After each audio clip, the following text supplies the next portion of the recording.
is another great evening. Like we said before, we'll be coming back to pray the handball. I know you've been asking what is happening with the handball. And tonight, like always, I will tell you, we say things as they are, and we bring you what you guys are actually looking for. Najua leo ndugu mwenzangu, sina mbudi ili tuulize leo tutaanzia wapi? Asante sana bwana Koila. Mimi naitwa kwa majina James Kethenji, na asante sana kwa kunikaribisha kwa hii studio ya Koila Kabila Live. Ndio tujadiliane kidogo, tuone yapi tunaweza ongea kuhusu nchi yetu.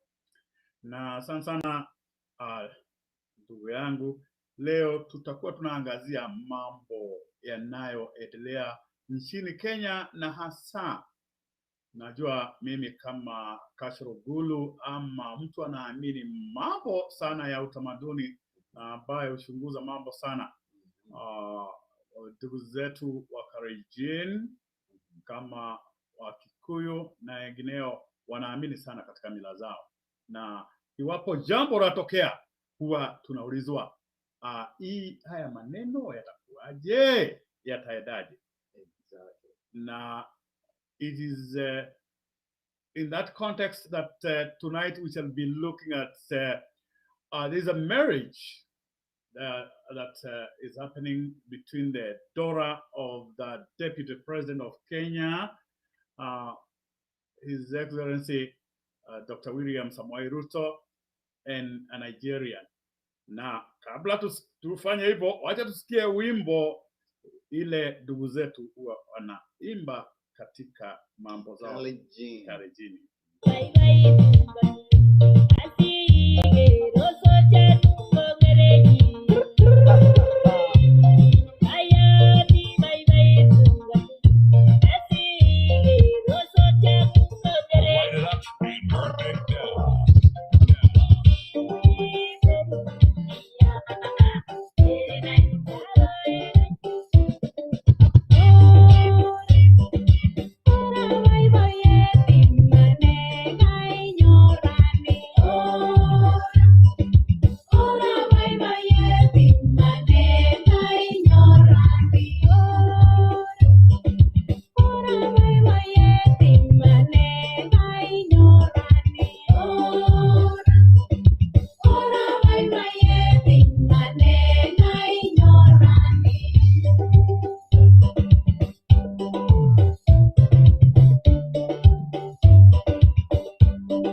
Asante sana msikilizaji, huo ni wimbo wa Kikalenjin wasema wola, ni wa kusema the bride price is being set. May every man from the other part of the suitor's family bring or come forward so that we may have a talk. Come here, that we may negotiate the bride price. Actually, as you well mentioned, is Kalenjin. The Kalenjin culture is one of the most respected cultures in the world, and by extension in Africa. And I don't know if you knew this. In the traditions of the Kalenjin, it is not very acceptable for their daughters to be married outside the inner community. Yes. And it's almost an abomination for their daughters to be married outside out of the country. And I hope one Alexander, uh, is it Esenagu, Yes, and I- was able to do the lessing. exactly. Now, our great viewers, like you've asked us, you want us to look at the implications of this bride price that has been negotiated between the Koito. coito. It's called the Koito. Yes, Yes. that is. I don't know if Muziki was also It involved. was very, it was involved, and there was a lot of traditional paintings from both sides. And I can also imagine who are some of the fellows that attended the negotiation, because I have seen in the past when Susan Kihika was being married, I saw the deputy president was the chief D affair. He was the person leading Yes. one party, with Kimani Ngujiri leading the other party, Yes. and it would be interesting to know who are involved in this. I have no knowledge exactly nimejaribu sana kuangalia kwa gazeti and for social media, but I don't think we have enough information on that. But it was what we know. It was held. It was a high-end negotiation party held in the GP's official residence in Karen. Okay, now I have one I won't say very bad feeling, but something always comes up in the minds of our people and the silent majority. Here we have the deputy president of the Republic of Kenya. Yes. He has his daughter as an ambassador, the ambassador of Poland. Yeah, specifically charge The charge affairs, affair. or the person in charge of affairs in Poland. So this daughter is representing the country in Poland. Exactly. And by extension, she must be in the know. She gets all the information pertaining to our country. Exactly. Remember, I charged the affair literally, although she's not in elevated to the position of An ambassador. but she is privy to the information that the government of Kenya would like or would want Poland, the country that she is representing, to know. So she is private, pretty much very private. So What actually, series of serikali? yeah, Syria, that's the that is Yes. that's what I want us to look into. Yes. Now, let me ask very briefly. I am not biased, but I like I always say, we look at what our people want us to look into. Would this girl have been a charge d'affaires in Poland or whatever other country if she was not the daughter of the deputy president? Well, that's a very good question, and this is hardball, and Yes. we always tell it as it is. Msikilizaji, this is the program that we call Hardball, where we talk things as they are. Tunacheza mpira vile uko. And Bwana Kaida, that's a very good question. And he asked me, was there any kind of a political leaning or advantage that she enjoyed for having been appointed Kenya's charge d'affaires to Poland? I would ably or affirmatively say it was heavily leaning on her position or the connection to the fact that her dad is the deputy president of the Kenya. The wires are well connected, so she has access to a lot of diplomatic, access to diplomatic circles, which has enabled her to be pushed in that area. Fortunately or unfortunately, one thing crosses my mind. And this is what many people may not want to talk, but I believe it goes on in their minds. Are we in that kind of a state whereby are we in a monarchy? Or what happens? Because I remember we talked to so many young men and women, hundreds of them every day. People were very, very, very, very qualified, but we are told there are no jobs for our young men and women.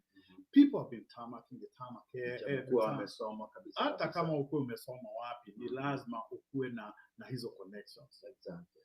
Now, swali langu ni hili.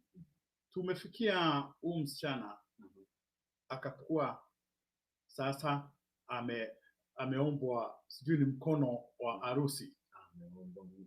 Achakuwa mchumba yani. Kisaicha joho ni mchumba yani. Ni mchumba. Mpaka olewe ndio kwa bibi. Aha. And the person she's marrying is not just another person. Sio mchumba wa kawaida huyo. That's a guy who is well versed, well educated, and a guy who I understand has international. He specializes in international tax laws. Yes, exactly. He transfer pricing and tax planning. Exactly. So what does this tell? I think I can give you more information about this guy. You better do. This guy, his name is Professor Dr. Alexander Ezenagu. And huyo kijana amesomea, he took his law degree from the University of Ibadan in the Federal Republic of Nigeria. He graduated magna cum laude, and then after he went to Cambridge University in the UK, where he did his LLM, Masters in Legal Law, in Commercial Law and Tax Pricing and Planning. Hakumalizia huko. He did he went further and applied for a doctoral degree. He flew all the way from Nigeria, from UK, crossed over the Atlantic and landed in Canada at McGill, the famous McGill University, for a PhD in law. That tells you that guy has money and has brains. Wow. And that brings us. Okay, thank you very much for our viewers who are on YouTube and those who are on Facebook. If you want to join the conversation, just please raise your hand, and we will bring you in, and you'll be part of the conversation. Thanks very much, Benson. Thumi, Maina is watching. Lydia Gidiji is watching. Nancy Kimani. Thank you very much. All the way from the mall. Thank you very much. I'm moving them up, and karibuni sana, and thank you for taking your time. If you want to join us, please just raise your hand, and we will bring you over to the studio and be part of this conversation. Now, this guy is not Did I just talk about his career yet? Oh. That is his education yet. That is his education. Wacha sasa nianze kukwambia yeye haswa anafanya kazi gani. He is an assistant law professor at the famous, one of the most famous universities in the Federal Republic of Nigeria, which is called Bin Khalifa University. Yeah. And that's where he is lecturing in tax law, like he did, transfer and pricing and tax planning. So he is an assistant professor. Hakumalizia huko. He has also satisfied to the Nigerian Supreme Court to become a barrister and a solicitor. So he is professionally recognized in Nigeria as a barrister and a solicitor of the Nigerian Supreme Court. I hope we are not talking about Chinua Achebe. Looks like we're gonna have to bring in that famous book, Things Fall Apart. Things Fall Apart. Yeah, I'm seeing a lot of parallels here, and I'm seeing a lot of parallels between the Igbo from southeastern Nigeria and the Kalenjin of the Republic of Kenya. They share a lot in common. So is this likely to be, wow, would this have been a factor that brought those two guys together? We can say that. And what I understand is, during the coito or the current bride price negotiations, the Nigerian party was represented by a well-known Nigerian senator from Imo State. Very famous. He was the one who was in charge of representing the family of Dr. Alexander as the Nagu, the politician, So it looks like we have two political dynasties, or this guy, if he's connected, Dr. No, and he is being connected to a famous Nigerian politician. He might, after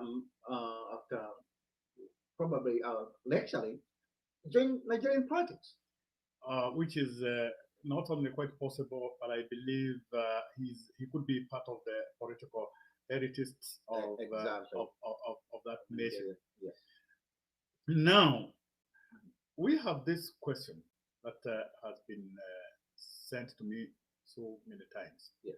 What happens if Jude, who already is representing Kenya in Poland, is married to Nigeria, and Ruto becomes the president, or as of now, being the deputy president? Yes. How much information is June likely to be giving out to her husband, which is likely to spill over to Nigeria, to the Nigerian government or whatever? Yes.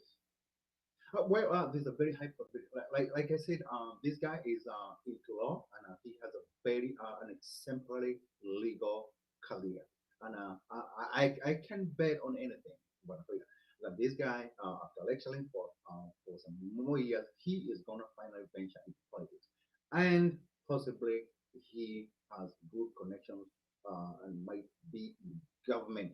Now here comes June Ruto, who is Kenya's charge d'affaires at the Polish embassy, and these two seems to be a bird of the same feather, and there could be a possible a lot of transfer of information. Okay. My worry is, I feel like many other Kenyans, we could. I understand Kenya is already part of Kenya is already with the Chinese. A huge chunk of it. A huge chunk of Kenya. Yes. And now we have a gentleman who is very respected, and I think one of the most, currently is the most popular politician in Kenya. Yes.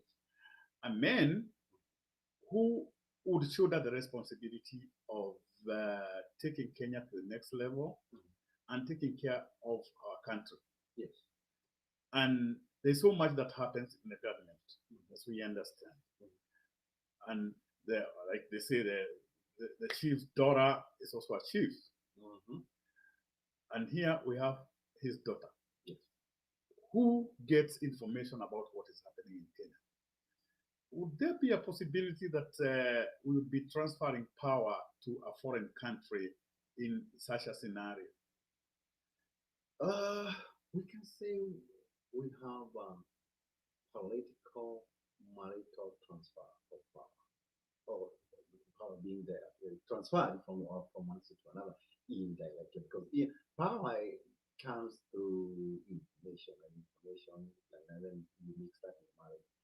Now that one becomes an open conduit, because between a husband and a wife, I mean, by law, legally, they're not supposed to have any hidden secrets. So there are those things that June Ruto, who is now going to become June as a no, her name is not going to be June as a Nagu, Yes. June as a Nagu, or Mrs.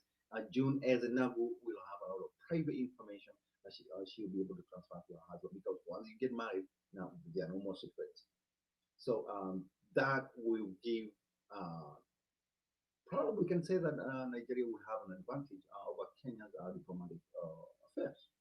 Does this now take us to what is this likely? What are the implications of this marriage to Ruto's political affairs?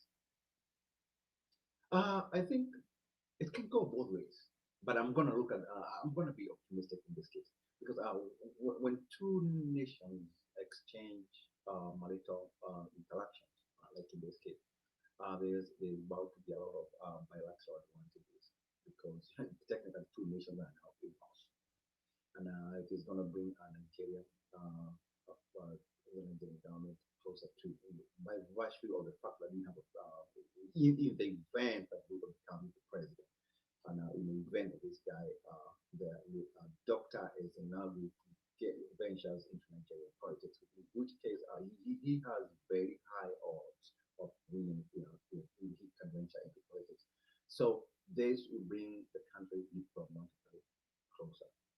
That's on the pessimistic side. I mean, on the optimistic side. Oh, yeah. On the pessimistic side, it could be if this marriage goes awry, it could have a lot of negative windfall because so many secrets may have been exchanged, and that could dent either Nigeria's or Kenya's diplomatic integrity. Was this something that the DP should have put into perspective?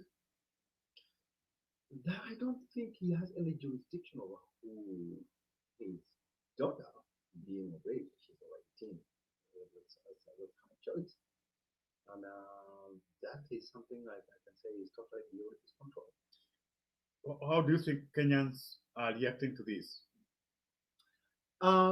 What to my deal that it looks that there is a trend of Kenyan women venturing or romantic exportation of land to the Federal Republic of Nigeria. And I can name a few other prominent Kenyans who have plowed their land to or transferred them to Nigerian men. We have somebody like Amy Kosgei. Yeah, married to a pastor or something? And she is married to a Nigerian pastor. And there was an age difference that people are complaining about when it comes to Amy Kosgei. Muibaji Wadini za kidini ambaye alielewa huko na pastor na watu wakaanza kusema the age difference, although people say that age is nothing but a number. Alafu kuna mwingine bado Ruth Matete is also married to a Nigerian pastor, Pastor John. That is Ruth Matete. But it does not stop there. We have Amani. He was married to a gospel singer. And then you also have another one, Wavinya Ndeti, mwingine. Wavinya Ndeti, like Kenyan women are headed towards Nigeria. Why do you think they're headed to Nigeria? This is something which is a mystery. Maybe I think you might have more information or more guesswork when it comes to that. But this looks like it's a trend that Kenyan women are giving Kenyan men a wide berth when it comes to mambo ya mapenzi. We don't want you guys. We are heading to West Africa. Is it? Do you think the Kenyan men are not measuring or they are not? Actually, Kenyan men, from what I understand, they are performing below par. Somebody is saying that they are not measuring up. They are not measuring up. I understand women. I don't know how true that is. They say even me, I've heard something. The Nigerians they are more. Or could we say that the Nigerian men are more aggressive than Kenyan men in matters romantic? Or is it that Kenyan men are less aggressive? Well, even as we look at that, one thing we must bring into perspective is that almost all these women who we are talking about are women who are married to some men who, quote unquote, have money. So is money like to be also a factor? Yes, I do believe that money goes with power. Money and power seems to attract a lot of Kenyan women. It looks like, no, I'm not being biased here, but I'm looking at the trend. Yes. So that one is a very plausible factor. Okay, as we look at the implications that this is likely to have on Ruto politically, from perspective of what Kenyans believe and what has happened before with all the other presidents, let's hear what Amy Kosgei has for us.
understand what that song it says. Don't be discouraged by your past, Mhm.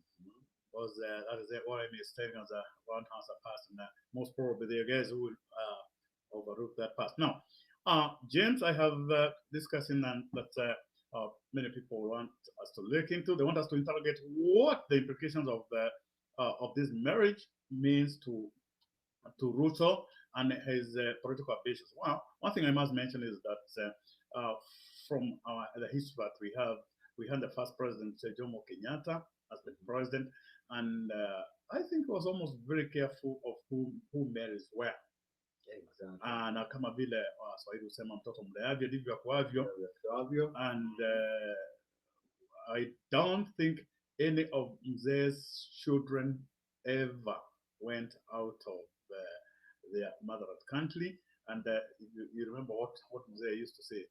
Mzee was very, very, very clear and very proud of being a Kenyan, and he put Kenya first.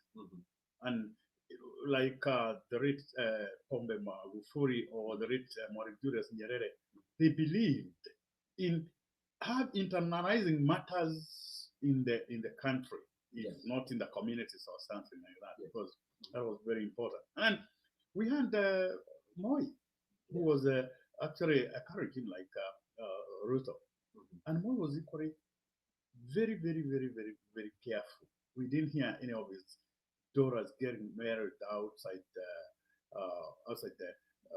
Kenya, and if anything, if there was anyone who was to marry, because I remember one of the daughters is married to a white man, but the white man is a citizen of Kenya who is in Kenya. Okay.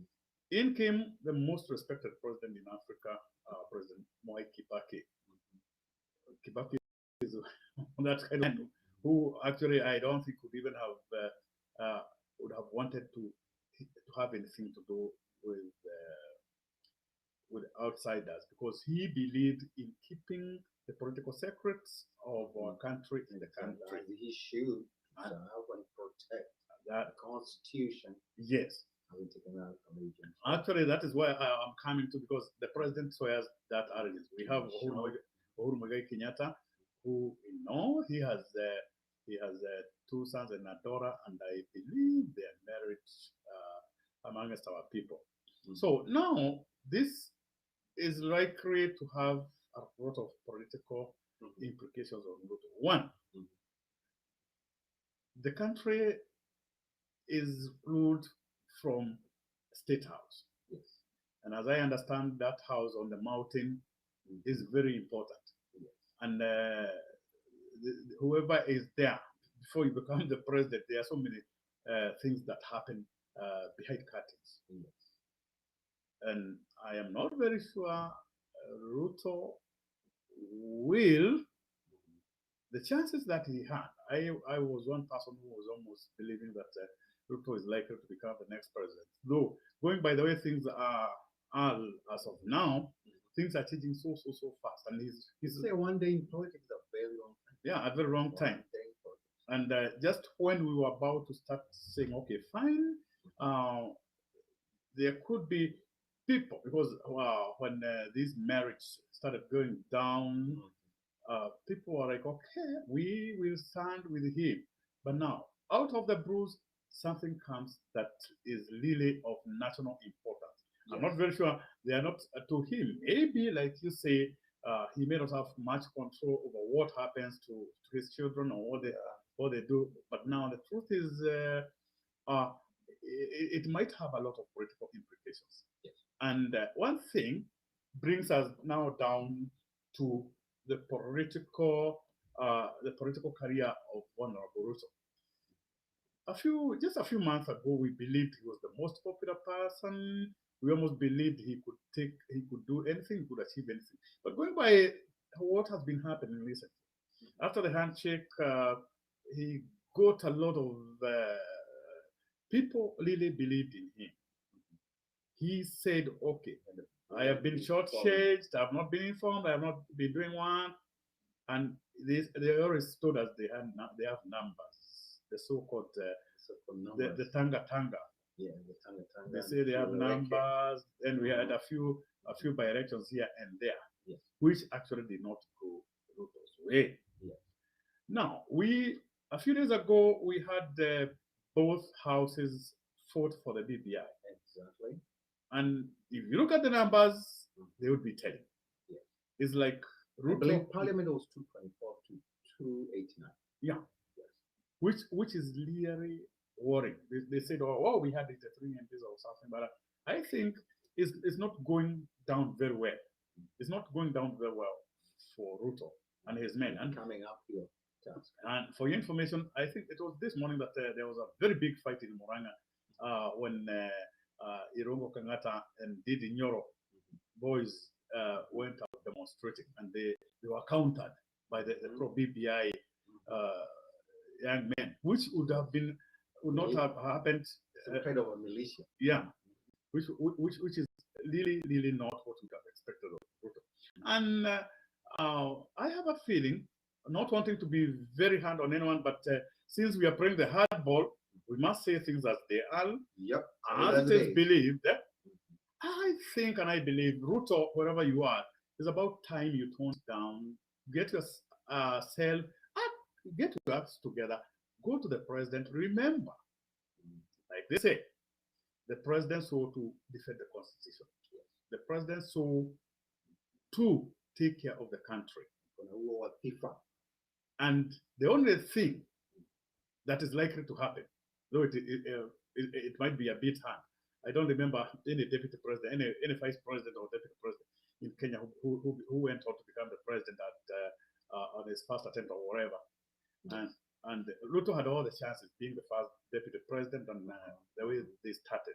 Yes. But my want to Ruto is, Kenyans might one day say, one man who messed up his chances of ever becoming the president of Kenya was one Arab Samoei Ruto. And until the next time, yes, when we shall be talking about somebody else, Ruto, put your acts together, go look for the president. We still have like 18 months left, and you might get yourself back to the fold. But as of now, Ruto ni kwaheri. Thank you very much, viewers, and please go